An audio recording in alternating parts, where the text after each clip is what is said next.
Hey mga boss, bali may dinala dito sa aking amplifier at saka speaker. Papagawa natin ng box. May box naman yung ano, pero luma na. Andun sa ano, mamaya. So gagawin natin for documentation lang. Habang pinapatuyo ko pa yung kinabit natin na voice coil dito sa speaker natin, yung pinagawa sa baba naman. So yung ano natin, speaker natin andito pa. So tingnan muna natin yung laman nito. Ng ano kasi may ginagawa ko kanina kaya hindi ko na pinantay yung may-ari kasi baka biglang uminit dito o ano, tutok sa araw. Buti makulimlim ngayon. Gawa natin ng ano, ng video para makita din ni customer. Na-stock daw to kung o kaya napabayaan. Ang amplifier na to ay sumabit yung ilaw. Sumabit yung ilaw na pinagawa. Gawa na pala tong ilaw. Ayos Martin Roland yan, stereo mixing amplifier yan.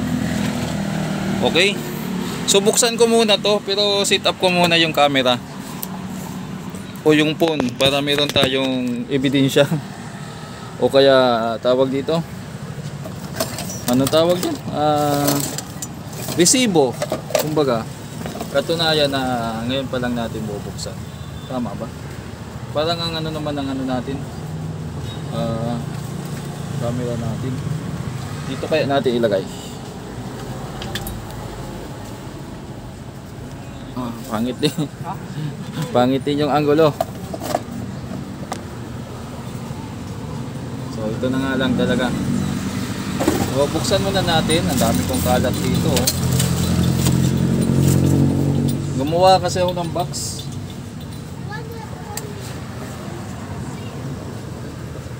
Kuha tayo ng lagayan. Ito yung lagayan natin. Buksan muna natin. Ayan. Tapos i-assist natin.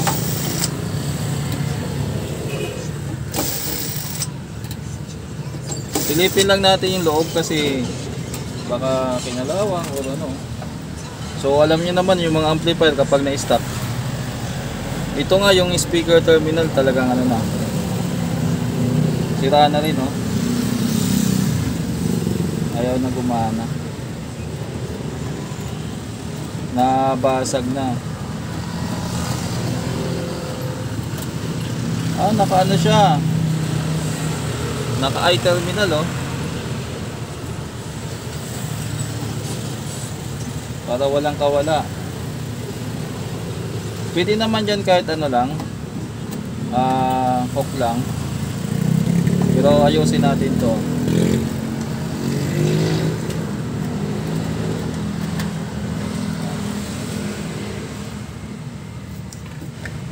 Ito talaga nadali, oh. Mukhang ano, mukhang stock up na yung ano niya.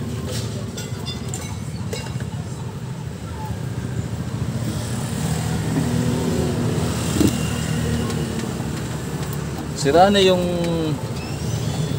yung ano niya. Gawan nga natin kasi hindi kita, di ba? Gamitin natin tong ilaw.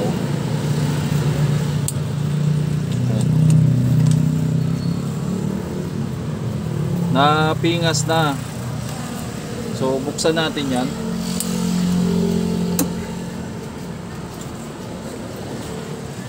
Ngayon lang din ako makakabukas ng ganitong amplifier.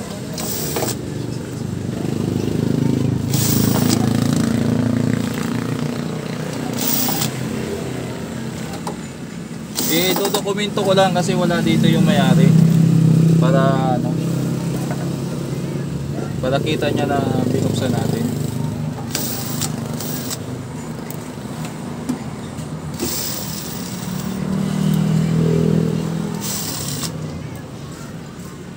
Para pag-explain ko mamaya, okay.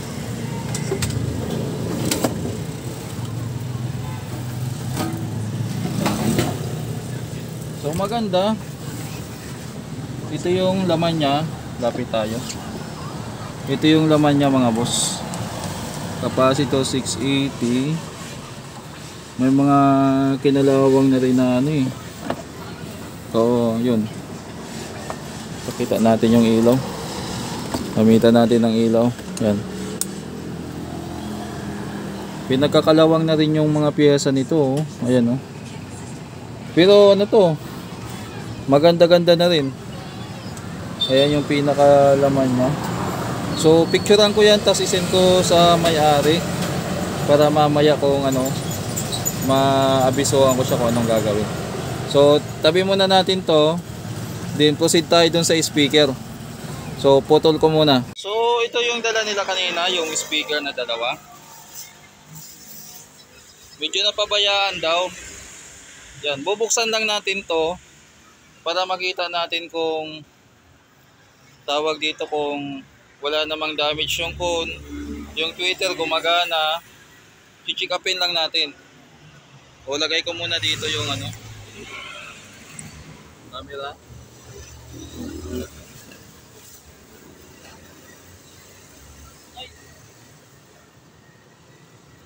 Jordan yung ano nyo.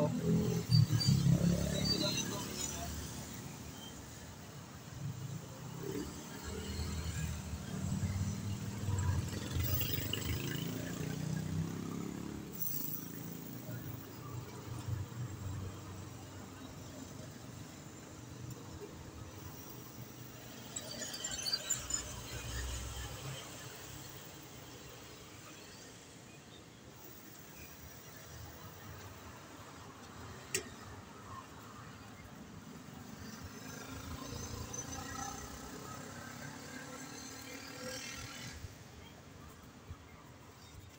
Buo pa naman yung ano niya.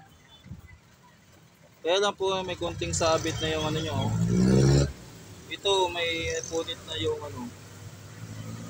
May punit na yung tweeter niya. Baka palitan na lang din yan. Pero yung ano niya okay pa naman. Ayan, sana ano, tumutunog pa yan.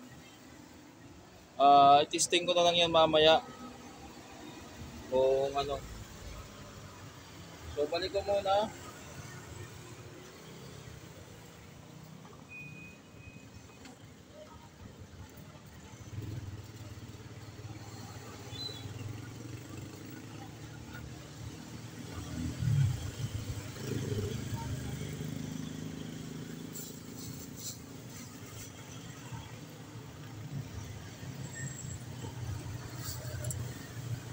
Ito naman yung isa.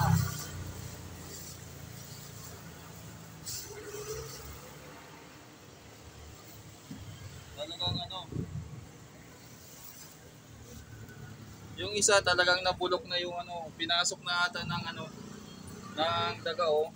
May butas na.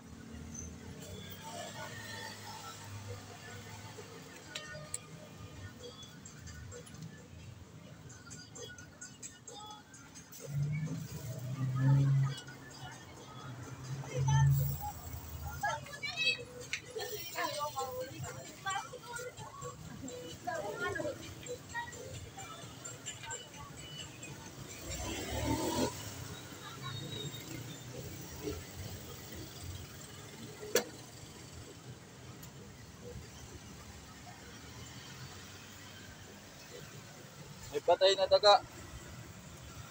Ayan, oh.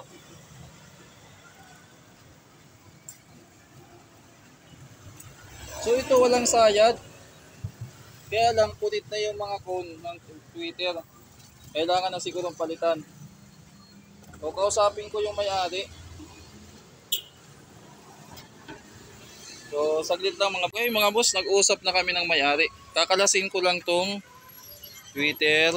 Patay pa na dago. Madilim na ngayon, ilaw nga natin. Ayan. So kalasin ko lang yan. Tapon ko na tong box. Tatapon na kasi bulok na yun. Ayan. Pampasikip lang yan doon sa ano, sa bahay.